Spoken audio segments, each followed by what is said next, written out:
By the end of this afternoon, we're going to end up in a place called Monganui. That's our first night. As I mentioned, I have got a couple of maps on board. The top of the North Island in Maori is called Te Tai Tukarau. Okay, Te Tai Tukarau. Yeah, translate that into English means the tail of the fish.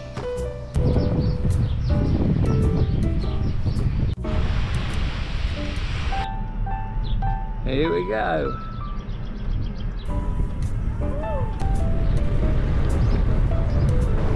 Another great cycle in New Zealand. We flew into Auckland and a few of us drove north to Kerikeri, where we had a couple of days to look around this beautiful town. On Monday we were picked up by Northland Experiences, and then we drove north 10 kilometres or so in order to avoid some busier roads. We were heading far north to the Cape Rienka lighthouse and return on this cycling trip. This film's made by an Australian, so most of the pronunciation will be incorrect. We were heading north, far north, to the Cape Rienka lighthouse and return on this cycling trip. Everyone had the use of an e-bike because of the hilly areas we were cycling through. They were very good e-bikes. Our guide for the trip was a very proud Maori, Pardo, and he was a terrific guide. It was terrific to hear all his stories and legends about this very Maori area of New Zealand, and he explained the importance of the very northern Cape to the Maori people. We stayed our first night in Acacia Lodge in the very beautiful town of Manganui. We had a short walk into town for our evening meal and returned the next morning to have our breakfast. After breakfast we rode north along the coastline.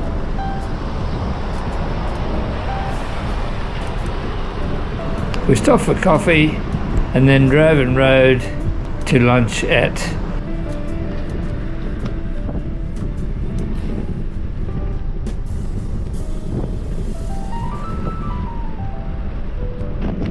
After that, more hills, and then arriving at a motel in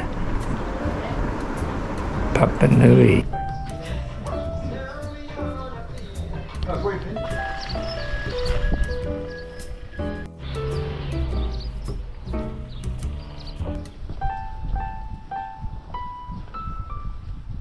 I think the 27th November.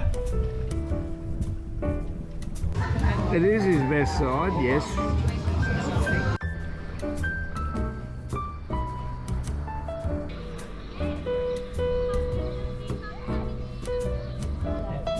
How was that? Look at it, it's beautiful. Right, so there's about a 5-minute wait. They're actually just about to complete our lunches, so I've got to wait for our lunches.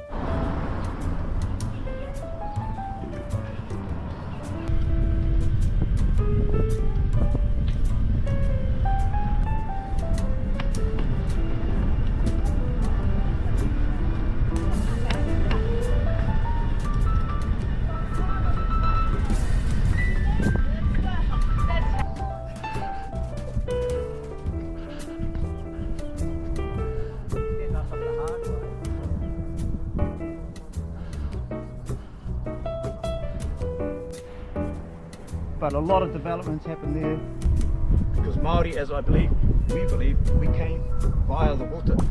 So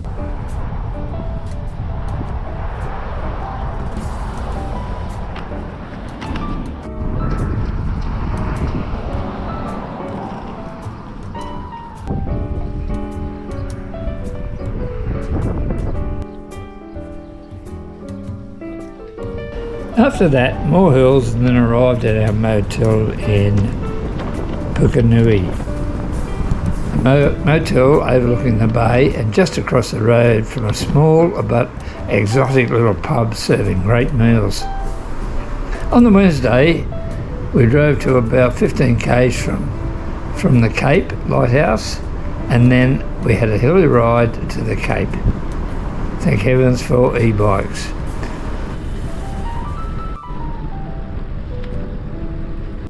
handed back to Ngāti Kuri, the local tribe here. They were the ones, the government organisation that looked after all the operations of the land here. Jawaiata, and especially for youth. Jawaiata, inei whaka me te mai, te whare tangata. Even though it's a tourist must-see area, the roads were quiet and very safe for cycling. We had lunch in a quiet little beach nearby, not far from the lighthouse. And after returning to the top of the range, we rode back to Pukenui and a good evening meal at the pub.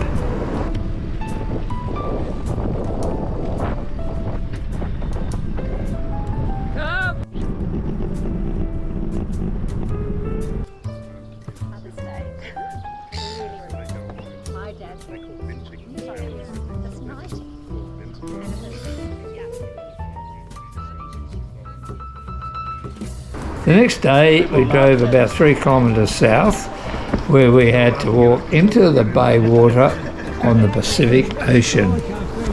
We then rode across the Northern Peninsula area, a trip of 15 k's, mainly through forest areas, until arriving at the top of 90 Mile Beach and the Tasman Sea, which we also had to walk into.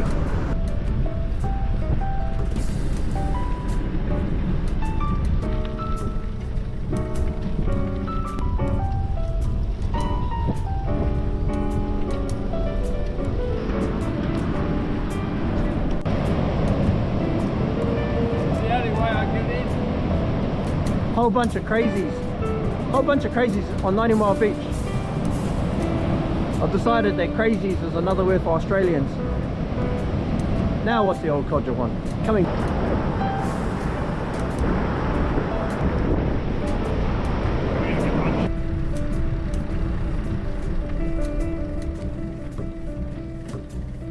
He always talks like you never ask a local the directions. Because they tell you the way they know, which is to leave half of it out. After that we drove back and went on a back road towards Awanui, first stopping off in an area where people used to dig up huge karri trees 400 plus years old, preserved in the water and the soft ground.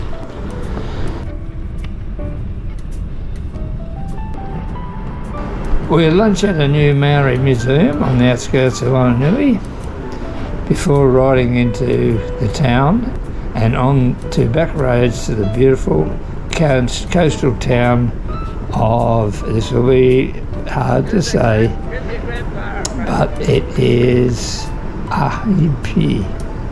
Car coming.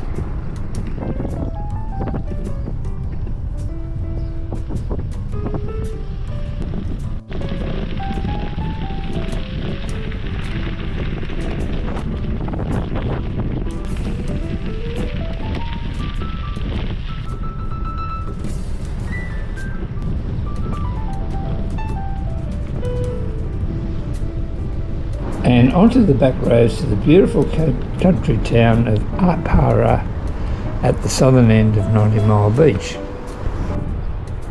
Ahiri.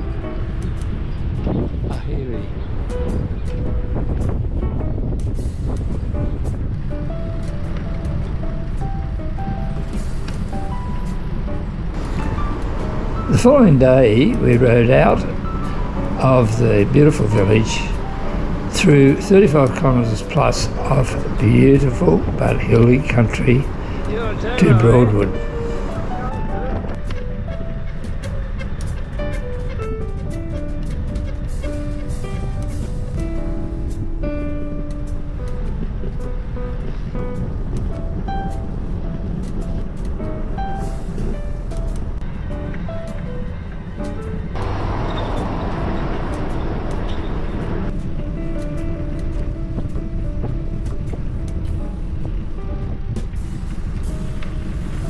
See your face. Oh, he's the boss.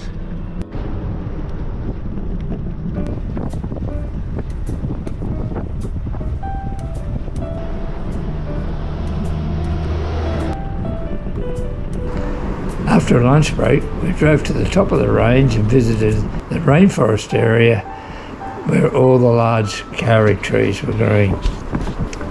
From there it was basically 15 kilometres downhill all the way into Kerikeri, where we finished the cycle at the Plough and Feather Hotel, where we returned that night for a final evening meal together. I rate this bar and restaurant as one of the best and prettiest I've ever visited. We drove next morning to the Bay of Islands for a couple of nights at the beautiful touristy township full of restaurants and bars and motels. Paahia. What a great trip. Thanks to Dennis Milling for organising another terrific trip.